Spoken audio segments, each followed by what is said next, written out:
We're not all motivated by the same thing. And if I'm going to lead a person well, I don't lead them according to what motivates me. I lead them according to what motivates them. And so I've got to ask questions. I can't just assume. Hi, I'm Chris Cody. I don't know about you, but I know that I love to absorb content. There's so much free content out there. However, one challenge that I do have is that I often struggle to then take that content and put it into practice. I don't change the habits that I need to based off of the video that I've been inspired by. If that's you, I want you to watch this video, and then I would love for you to comment, and we would love to hear your thoughts below. The fastest person doesn't win the race. It's the person who gets started first. And guess what? Leaders always start first. Why? Because they see more than others see. They see before others see. Seeing before others see lets you get started first. Now, the question is not, do leaders get to start first, which gives them a tremendous advantage. The question is, what do we do with this advantage? Do I take this leadership advantage and do I serve myself? Or do I take this leadership advantage and do I serve people? That's what you've got to ask yourself in your organization at Star. You got to ask yourself. You got to ask yourself a very simple question. Do I take the leadership advantage and use it for my advantage, or do I take the leadership advantage and do I use it for the best of the people? You see, great leaders use it for the best of the people. You build a great organization when you put the people first. You build a great organization when you value the people. But some leaders become unethical because of selfishness. Another reason that leaders become unethical is because of power. Power has a tremendous temptation to leaders to do things, again, for themselves. I mean, if I have the power to control what people can do, all of a sudden, I can use all those people to serve me. I mean, the question again is, as a leader, do you serve the people or do the people serve you? That's the question. And when I began to have power, wow, now all of a sudden I can control what you do and I can control it for my advantage. Well, in fact, I travel a lot internationally. And when I'm internationally, when I'm with presidents of countries and prime ministers of countries, and when we're alone, when all the photographers have left, and it's just the president and me, I always ask this question. I look them right in the eye, I lean into them, and I ask the question, after you finish leading the people, will you be better off or will the people be better off? Are you leading the people for your advantage, or are you leading the people for their advantage? Are you leading the people to serve you, or are you leading the people so you can serve them? And the greatest compliment a leader can have from his or her people is that they look at the leader and say, we're better because of you. In your company at Star, the best thing that could happen to you is the people that are in your downline and on your team. The best thing that could ever happen to them is say, wow, I'm more successful because of you. You've added value to me. You've lifted me up. You've made me better. But power, when power especially goes unchecked and has no accountability, it can very quickly become very unethical. Just like mindset matters. Of course it does. How I think. These are everyday essentials in your life and my life. Can I give you the fifth one on the power of 5? And that is because this is an absolute fact also. Significant matters. Significance matters. You see, success is about me. What I've done, my career, how much money I make, how I provide for my family. By the way, I want you all to be successful. I'm not anti-success. But you have to understand something about success. That won't bring you any kind of happiness. Yesterday, I was in the studio all day with Steve Harvey. We were doing an entire day developing a digital product on how to connect with people. And in the time between shoots, Steve and I were talking about money and success and talking about all of his friends. He was talking about a billionaire friend of his that was highly unhappy, now even a little bit maybe suicidal. I've known a lot of people that have made a lot of money, but they're not happy. Because if you just live in the success world, it's too much about just you, to be honest with you. You see, success is about me, and significance is about others. Success is about adding value to John Maxwell. Significance is about adding value to you. And the moment that you begin to live your life intentionally wanting to add value to others, you get fulfillment and satisfaction that you really aren't going to find in any other place. That's a fact. You see, I've met a lot of unhappy, successful people. I've never met an unhappy, unfulfilled person that was significant. Significance takes us to a whole new level of living. And I want that for you. I want you to be very successful in your business. I want you to make a lot of money. This hand is my leadership lid. This is how well John Maxwell leads at this moment. These are my leadership skills. Now, what I want you to know is that if this is my leadership lid, this is how well I lead right now, and it's a 5, it's average from a 1 to a 10, then my business, in this case, thriving, my business is going to come under that lid, but it cannot rise any higher. There's a lid on my potential, and that lid is my leadership. So if my leadership lid is a 5, then in thriving in my business, I'm going to be about a 4. That's going to be the extent of it. And I know that to be a fact because everything rises and falls on leadership, and history teaches us that whether it's in business, religion, education, government, that the people can go no further than what the leader has the ability to lead them. And so that's why I'm so passionate about teaching leadership. The reason I've been doing it for 50 years now is because I know that everything rises and falls on leadership. And even what I know better and more is the fact that you can become a better leader. In other words, you can take your leadership lid, which in this illustration is a 5, which means my business is a 4, and you can raise it. You can go from a 5 to a 6 to a 7. Well, maybe after time and a lot of work and intentionality, maybe you can get to an 8. Now, you see, the moment I lift my lid in leadership, I now have room to grow my business. And it can go from a 4 to 5 to 6 to 7. And so people ask me all the time, John, how do I really grow my business and my company? I say, well, grow your leaders. When you grow your leaders, they'll grow your business. That's the way it works. And that's a very important law. And when we talk about personal growth and developing ourselves, again, I just would, as your friend, challenge you, make a real intentional commitment to develop your leadership. It's just so essential to your success in life. Connection matters. Connecting with people. Relating well to them. I wrote a book a few years ago called Everyone Communicates, Few Connect. I love that book. And it talks about the fact, how do you do more than communicate with people? How do you and I really connect with them? And this is essential because what happens is this.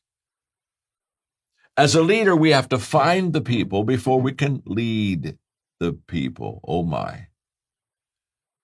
You see, a lot of people, they just try to lead, but they don't find. You know this as well as I do. When you take a client to a potential house that they may want to buy, you've got to know the house. Of course, you can't have to do that, but you got to know the person that you're taking through that house. You got to know what they like, what motivates them.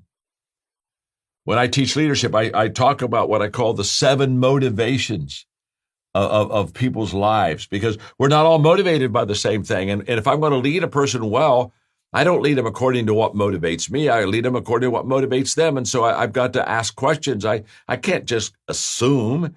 Assumptions, the mother of all leadership mess ups. I've got to find them. And how do I find them? How do I find what motivates them? By asking questions. I was in New York City, and I was doing several press interviews and media stuff. And it was interesting. One of the reporters asked me the question. They said, John, what's the difference in your leadership now than it was, 30 years ago? And I said, well, the biggest difference is when, 30, 40 years ago, I led by direction. I knew what I wanted to accomplish. And so I just got people on my leadership train and said, that's the hill, let's go get it. Today, I lead by asking questions. Because what I discovered was that not everybody wanted to go to the same hill I wanted to go, and not everybody wanted to go for the same reason. When I was young, I didn't know that. I thought everybody thought like I did. They had my perspective. And I learned over the years that what I need to do as a leader isn't start leading, it's start finding. And how do I start finding? I start finding by asking questions. If I were in your business, I would get to know the person that I'm taking to the house as well as I knew the house. In fact, I can almost tell you, if you even got to be a little bit lopsided, I would be lopsided on what does that person really want? What's that client really? What's going to motivate them to purchase that home? You got to find them before you lead them. If you have the privilege of leading a team or an organization, and you would love help with enhancing your leadership culture, maybe even developing some of your high potential leaders, just follow the link on the screen, and we would love to connect with you.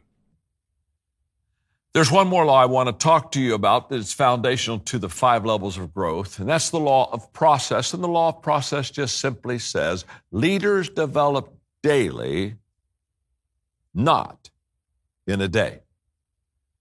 This law talks about the fact that it takes time to become a great leader. You don't become a great leader because you just attend one conference, or you don't become a great leader because you're sitting down and hearing me teach on leadership now. And you don't become a great leader because you read a leadership book or that you had one leadership experience. It's a process. Leaders develop daily, not in a day. And what I've discovered is there are many people, they want to become a leader, and they want to become a leader now. You see, I can make a decision to be a leader today, but it takes time for me to become a leader. Now, this is important.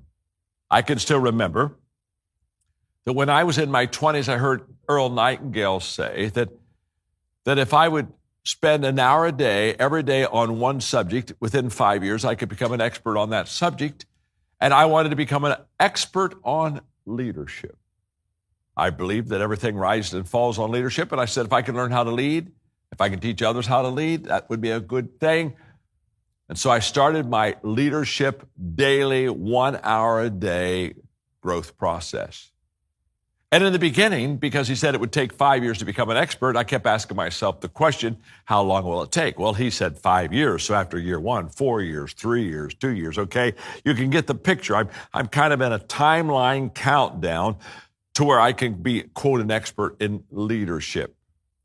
But about halfway through the process, something beautifully happened within me. I was beginning to learn how to lead. I was beginning to be a better leader, and I was beginning to see the results of leadership. People were following me, and even more importantly, people were learning how to lead under me and with me, and we were developing a leadership team. And about halfway through the process, I quit asking the question, how long will it take? And I started asking the question, how far can I go? Now, I've never answered that question. I started asking that question almost 50 years ago, and I still haven't found the finish line. I still haven't found the lid. How far can I go? I don't know, but I know I can go farther than I ever have. It really wasn't that good. Yeah, you needed to see me on the front end, not the back end. So I've determined to tell people about the front end. I do. You're already seeing the back end. I just got to tell you, I wasn't that good. And the reason I want you to know that is because I committed intentionally to have a lifestyle of personally growing and develop myself on a daily basis. I achieved some pretty good stuff. But it takes time to do that. So don't be hard on yourself. Just trust me. Just trust me. It's okay. Consistency compounds, but it doesn't reward you at the end of the first week, the first month, the first year. In fact, I laugh and I tell people all the time, if you really want to quit immediately. I mean, quit like the first month because you haven't done anything yet. You haven't got anything to compound yet. But just understand, if you want to return on your failure, encourage others with your failures. And I do that all the time. I look at people, they'll tell me, I kind of messed up. I said, let me tell you about a big mess up I had. I can beat that mess up. The last thing on getting a return on failure is just understand this. The right response to your failure will give you character. So I close with this story. I was on an executive call with a CEO that is highly successful. If I gave you his name, every one of you would know him. And we're having a good call. It's an executive circle call. So I have about 50 executives on the call with me. And for 20 minutes, he's given me best practices. And then I pull leadership off of what he said. And then I ask him a couple questions. Then I open up for everybody else to ask him questions. And this guy was so good. And he talked a lot about when he was building this company, the misses and losses. I loved his authenticity. I don't think people want a perfect leader. I think they want an authentic leader. So when he finished, I asked him, I said, okay, when you look at your losses, your misses, your failures, let's talk about a do-over. If you could go back and do one of them over, which one would you pick? And I'm waiting to say, oh my gosh, if I had do-overs, there's 100 do-overs I'd like to have. I'm kind of waiting for that response. And his response just absolutely floored me. I didn't see it coming. He said, well, John, if you could give do-overs and if I could go back and do over my failures, he said, I choose not to do any of them over.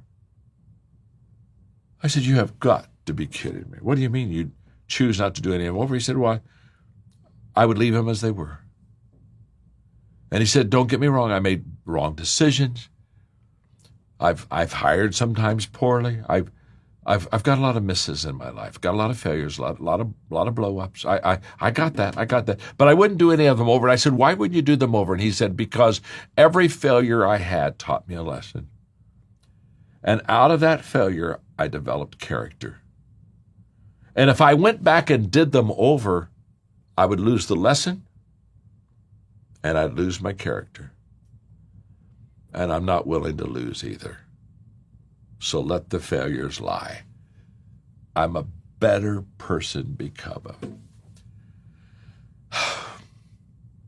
That man knows how to get a return out of failure. Well, what made you amazing on that day was you were amazing several days. I mean, when you go to college, you spend 4 or 5 years working on your degree, and finally one day you get your diploma. And when you get your diploma and you graduate, everybody comes and gives you gifts and takes pictures and has a party and hugs you and says, that's amazing, congratulations, you're a success. Well, no, you didn't become a success the day you graduated. You became a success when you registered for school. You became a success when you went to school. Became a success when you went to classes. You became a success when you did your homework. You were a success when you were doing all these things. You see, you're already a success. It just one day at graduation shows up. And the show up stage of our success is way overrated. And the storing, the working, the behind the scenes consistency is highly underrated. I was having a conversation one day with my friend Tyler Perry, and we were talking about consistency. And he was telling me about the fact that, as an actor, he wanted to produce and do, movies, plays. So he built him a studio and he outgrew it. So he built him another studio, he outgrew it. So he built him a studio that he thought was bigger than life. So I'll never outgrow that. And guess what? He was so successful, he outgrew it. And he said, I didn't want to do it again. He said, I was so tired of building studios. And so for 2 years, he said, I just didn't do it. Finally, one day I said, if I'm ever going to get to where I need to go, I got to go build the studio. So he did. And so we had this conversation. Of course, now he's just one of the major stars in that world. And when we're having a conversation, I said to Tyler, I said, you know what your lesson teaches me? And what your lesson teaches me is when you can afford to quit, you can't afford to quit. Because at the end, you're on that compounding time and it just begins to reproduce it itself. I mean, I guess if we're going to quit, we ought to quit the first day so that we don't have any compounding going on. We didn't start anything, so we don't lose anything. And I'm just so excited that I can share with you this power of 5. And I'm so excited, Daniel, that I can help your leaders really go to a whole new level because your company is doing such good work and you just need to have the good news spread around. And so what I want to do is to now give you these incredible 5 things that really matter. I call them the power of 5, okay? We've got the story. Now let's begin to build it, okay? There are 5 things that if you'll do well at Viseo, I will promise you'll be highly successful. I'm going to give you the 5 immediately, and then I'm going to teach on them. First of all, growth matters, your personal growth. It's essential to your success. Number 2, connecting matters. Your ability to connect and relate with people and influence them to be on your team. This is huge. Number 3, mindset, how you think. It truly matters. Number 4, leadership matters. How you lead, who you lead. It makes a huge difference. And finally, significance really matters. So now that we understand kind of the big picture of the power of 5, let's just kind of dive for a moment. And let me talk to you about, first of all, growth matters. Okay, you're sitting at the table with me right now, okay? It's just the two of us. We're just talking. If you said, okay, John, you're 74, you're at the top of your game, you have 7 companies, you're still growing, blowing, and just moving things out. What is the secret to your success? I would tell you without any question, personal growth. The secret of my success is that I am committed every day to intentionally improving my life. You see, your first investment should be in you. If you wouldn't bet on yourself, why should anyone else bet on you? The first person that you should pour into yourself as far as saying, I'm going to get some training, it is for you. Because you see, a better you makes a bigger you, and a bigger you makes a more influential you. And so this whole area of growth is absolutely amazing. And she said, I kept asking myself, what am I doing wrong? And at almost the end of the second year of her coaching, she said, John, I came to the conclusion that I was leading by assumption. That basically I was assuming that my girls on my team, they knew certain basketball basics. And so therefore she said, because I assumed, I was coaching them from my thoughts and my perspective, not theirs. And I was missing them. And she said, I determined in that second year that I would find the girls first and find out where they are, and then I would coach them from where they are to where they need to go. That was a life-changing conversation with me, because I thought to myself, and that's where I started making that shift. I said, I need to start making that shift. I need to, instead of assuming that my team knows these things, I just kind of need to ask questions and find out where they are. And then when I find them, then I can lead them. Let me close with this story. I think, Mark, I've talked a little bit too long. I'm sorry, but let me give one story. And then if you want to do some Q&A, however I can serve you, my friend, I'm glad to do that. I was having dinner one night with Gail Devers. You may recognize that name. Gail Devers is the most decorated female track athlete in U.S. Olympic history. She won medals in 3 different Olympics, which in track, speed, running races, that's not an easy task.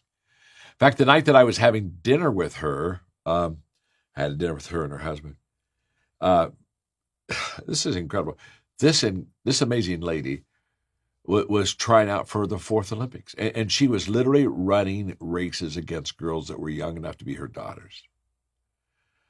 It was a wonderful evening, and she reads a lot of my leadership stuff, and so she had asked for some time, and so we were talking about leadership. So I thought I'd have some fun with her at the end of the game, so I said to her, Gail, I've been thinking about this all dinner. I said, I think if we ran like a 100-yard dash race, I said, I think I could win. And she looked at me and she said, what do you mean? I said, well, what I mean is, if we ran a 100-yard race, just you and me, I said, I think I could win. And she looked at her husband in total disbelief. She said, did you hear what he just said? And then she's looking at me. And of course, she's looking at me. And now I'm getting a little self-conscious and embarrassed because here I am. She's looking at the Pillsbury Doughboy, okay? And here's this well-honed athlete who's won all these. And there's this fat boy over on the other side of the table thinking he can win a 100-yard race with her. And I could see her competitive juices were just rising every second. She was ready to take off her shoes, go out in front of that restaurant. We were going to run a block, and she was going to make me eat dust. So I pressed her right to the end, and I'm just enjoying every moment, watching her just not even fathom that I'd say something so stupid. So I got it right where I wanted to, and I said, Gail, let me just say one more thing. I said, because I've been thinking about this all evening. I said, I am confident that I could win a 100-yard race with you if you gave me an 80-yard head start. Well, she sat back. She started laughing. Well, of course, she said. Oh, sure, if I gave you an 80-yard head start, of course I could do that. And by the way, I thought all evening about the 80 yards. I really wanted to say 70 yards. I did. I thought, but I wasn't sure I could have a 70-yard head start and win that race. If you're like me, you watch a video like that from Maxwell Leadership and you just get inspired. I love how it's so practical. It just makes a lot of sense. But here's the challenge. We have to commit to each other. We have to commit to change, both in our personal lives and also our professional lives. Looking for more information about the Maxwell Leadership Certified Team? Follow the link below to learn more. We can't wait to hear from you and add value to your lives.